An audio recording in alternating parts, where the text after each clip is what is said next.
जी welcome back नाजरीन। Budget की खुसूसी नशियात का सिलसिला जारी है। हमें इस्लामाबाद स्टूडियोज में ज्वाइन किया सदर इस्लामाबाद चैम्बर ऑफ कॉमर्स के सरदार ताहिर महमूद साहब ने।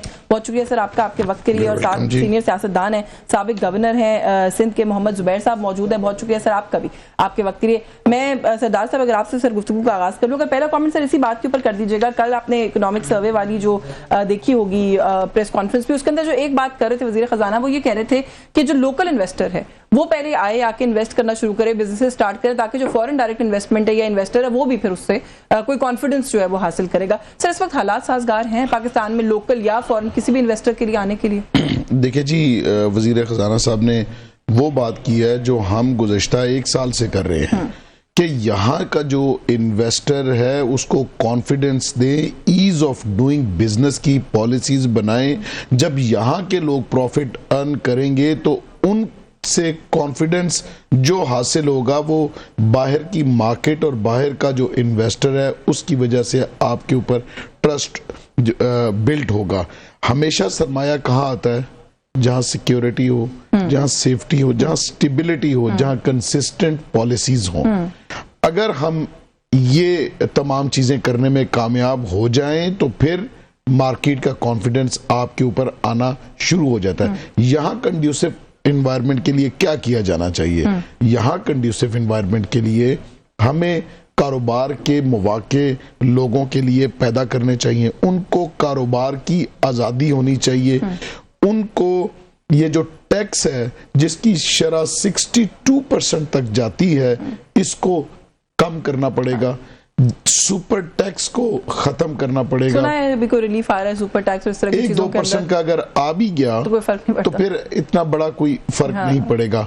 एक कोई अफ्रीका का मुल्क है जिसमें हमसे ज्यादा टैक्सेस हैं, बाकी पूरी दुनिया में सबसे ज्यादा 12% के भी मुल्क हैं। तो फिर जब एक फॉरेन इन्वेस्टर पैसा इन्वेस्ट करना चाहेगा तो एज अपोज टू 62% वो वहां जाएगा या यहाँ आएगा? It's a very common sense की बात है। तो आप इसकी शरह को कम करें, कॉस्ट ऑफ डूइंग बिजनेस में हमें सपोर्ट करें, वो कम होनी चाहिए, तभी आप प्रॉफिट। लेकिन ओवरऑल पूरा मिक्स ही खराब है ना हमारा। आप गैस की बात करें, बिजली की बात करें, उनकी कॉस्ट की बात करें, अच्छा कॉस्ट के साथ उनकी अवेलेबिलिटी की बात करें, ये सारी चीजें हमारे उसमें नहीं जाती। इनकंसिस्टेंट टैक्स रिजीम है हमारी। अच्छा फिर एफबीआर को जिस तरह के इख्तियारात दे दिए गए और जो माहौल बना दिया गया, 3-4 ईयर स्क्रूटनी बना दी गई है, जब एफबीआर का दिल चाहे वो छापा मार सकता है बिजनेसेस के ऊपर, क्यों कोई आएगा?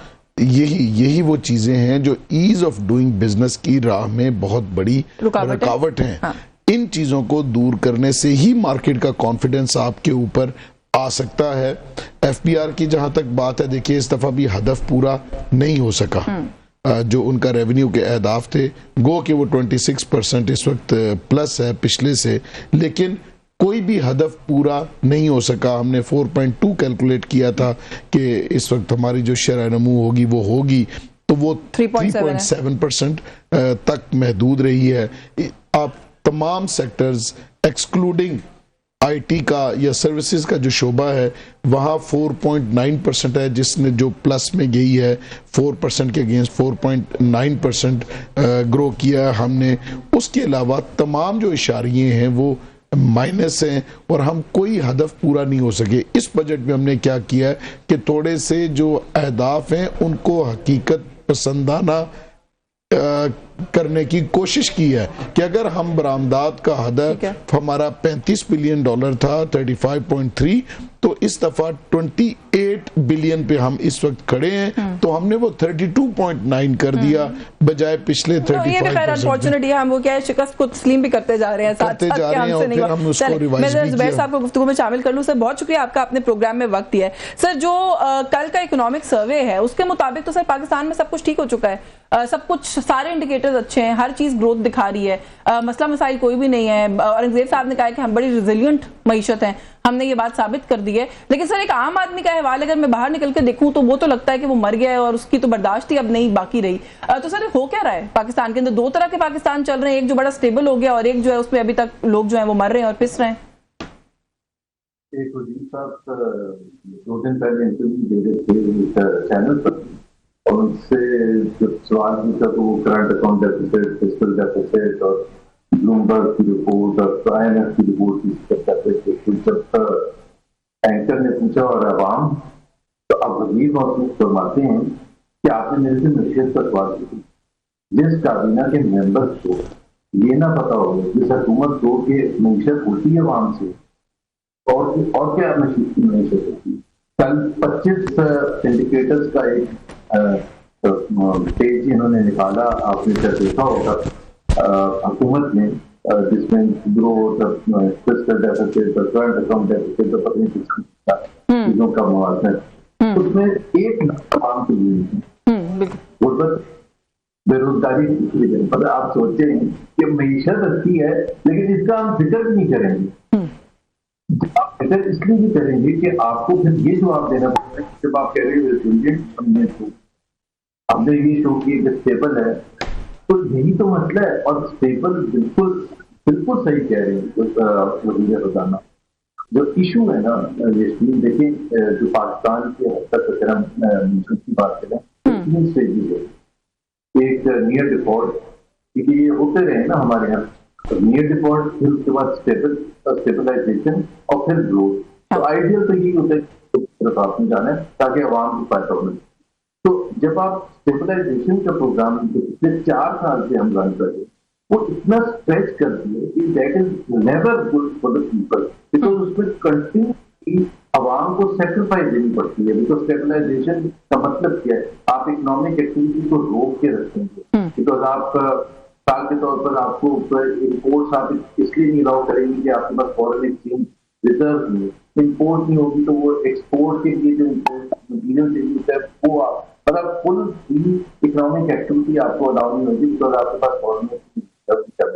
अब उससे मसला क्या होता है, जो मसला हुआ है कि आपकी जाहिर सी बात है, एक जो ग्रोथ रेट है जो 3.7% कल दिखाए, मान लेते हैं 3.7% अगर साल कंप्लीट नहीं चले उसको हम ले लेते हैं, तो 4 साल का जो एवरेज ग्रोथ रेट है वो 2.3 है जी। ये 2.3, पॉपुलेशन ग्रोथ कितनी है 2.55। तो ग्रोथ से भी अगर आप नीचे हैं तो जाहिर सी बात है कि पाकिस्तान की जितनी पॉपुलेशन ग्रोथ है ना इसकी, उसके हिसाब से तकरीबन आपको जॉब मार्केट में हर साल 20 से 25 लाख मिनिमम जॉब क्रिएट होंगी, तो जाके अनएम्प्लॉयमेंट कम होगी।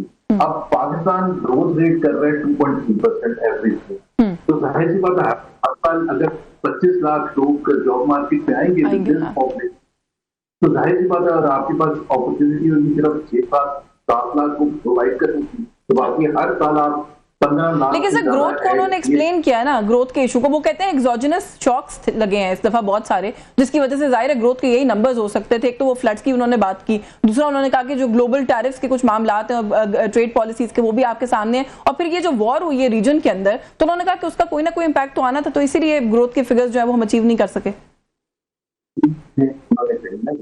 पहली बात तो ये कि 9 महीने का डाटा है, ये पूरे साल का डाटा नहीं है। 9 महीने का मतलब ये कि वॉर का आया ही इफेक्ट, बिल्कुल झूठ बोल के चले, बिल्कुल मिसस्टेट करके चले। जो 3.7% है वो तो बेस्ड ऑन 9 मंथ्स परफॉर्मेंस है, 12 मंथ्स तो है भी, तो अभी तो पहली बात ये वॉर का इफेक्ट। दूसरी बात ये है कि आपने दूसरा क्या ये एक्सोजेनस शॉक्स की बात है, फ्लड और रीजनल वॉर और उसकी ट्रेड के। हाँ जी, टैरिफ पॉलिसी किसकी वजह से अफेक्ट होना शुरू हुई? प्रेसिडेंट ट्रंप, जब उन्होंने पिछले साल जब वोट किया है और उसके बाद वो उन्होंने अपनी टैरिफ पॉलिसी अनाउंस किए सारे कंट्रीज के लिए। पाकिस्तान के तो सबसे अच्छे हालात है, हम भी तो चीजें मानते रहे हैं कि पाकिस्तान की तारीखें होती है, पाकिस्तान एक पॉजिटिव रोल प्ले कर रहा है, और जब वक्त आया टैरिफ का तो इंडिया को ज्यादा बेनिफिट दे दिया। तो व्हाट डिड वी गेट?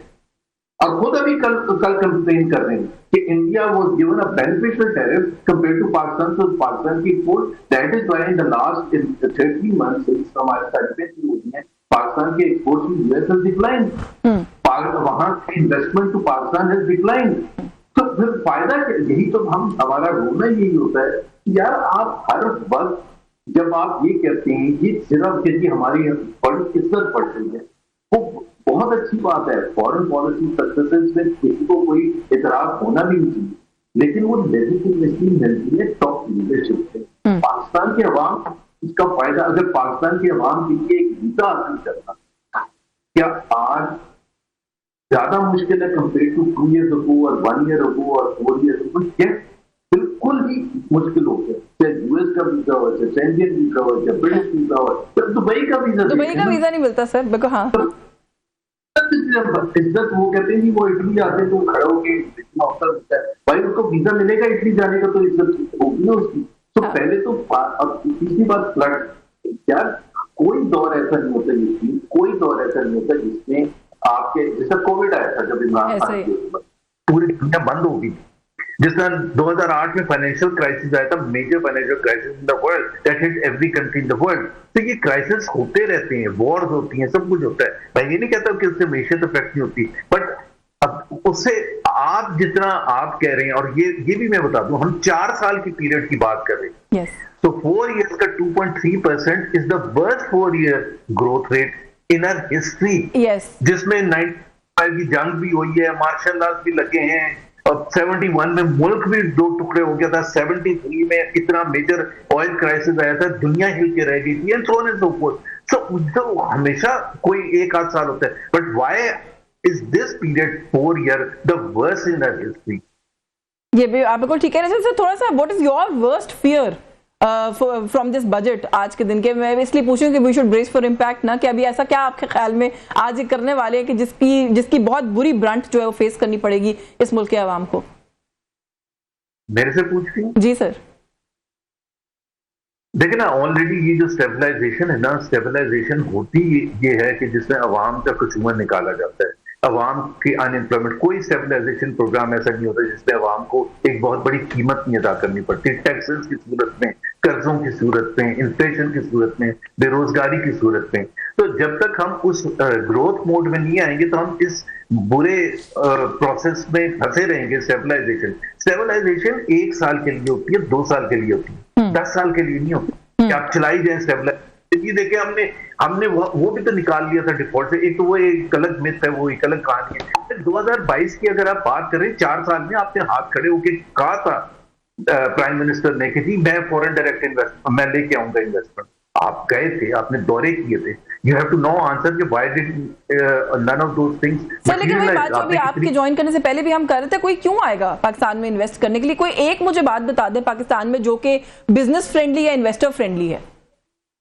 कोई देखो ना, 3 साल पहले आपको वो क्रिएट किया गया था SIFC जी, वो SIFC किया गया था, तो उसमें आपने